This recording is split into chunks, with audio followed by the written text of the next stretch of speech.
हुकूमत समेत मुल्क के हर तबके के लोग अगरचे इस बात पर मुत्तफिक हैं कि बच्चों और बच्चियों को तालीम के यकसा मौके फराहम करने चाहिए, लेकिन इसके बावजूद मुल्क में दीगर शोबों की तरह ये इदारा भी ज़वाल पजीर है।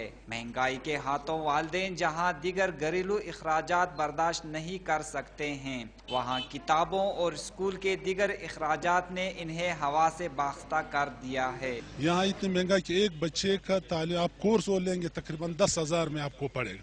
अभी एक आदमी का तनख्वाह 20,000 होएगा, 30,000, वो उसमें क्या करेगा? तालीमी साल 2012 का आगाज होते ही लोगों ने अपने बच्चों के लिए स्कूलों की किताबें, कापियां और यूनिफॉर्म खरीदना शुरू कर दिया है, लेकिन इन अशिया की आसमान से बातें करती हुई कीमतों ने वालिदैन के साथ साथ बच्चों को भी परेशान कर रखा है। बुक्स तो बहुत महंगी मिली है, 2,000 से तो कम नहीं है, और ज्योमेट्री बॉक्स वगैरह भी 3-3, 500 के हैं। हम लोग ने आज किताबें खरीद ली, 9,000 रुपये आ गए। महंगाई है अभी तक, अभी हम क्या करें? गरीब लोग हैं, गरीब लोग ये तो स्कूल में एडमिशन नहीं ले सकते।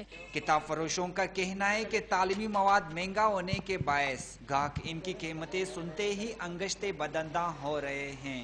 काम का कस्टमर परेशान तो जरूर है, आए रोज कीमतें बढ़ रही हैं, पेट्रोल आपके सामने है, तो लोग तो यही कहते हैं जी कागज भी, बल्कि पेट्रोल के साथ ये कहते हैं कि जी आए रोज जो है ना कागज भी बढ़ रहा है। अपने बच्चों को तालीम के जेवर से आरास्ता करने के लिए वालिदैन तो भरपूर कोशिशें कर रही हैं, लेकिन महंगी तालीम, तालीमी इदारों में सहूलियात के फुकदान और इसके गिरते हुए मयार ने हुकूमती दावों की कली खोल दी है। कैमरामैन फतेह शाकिर के साथ आर्यन खान, डॉन न्यूज़, क्वेटा।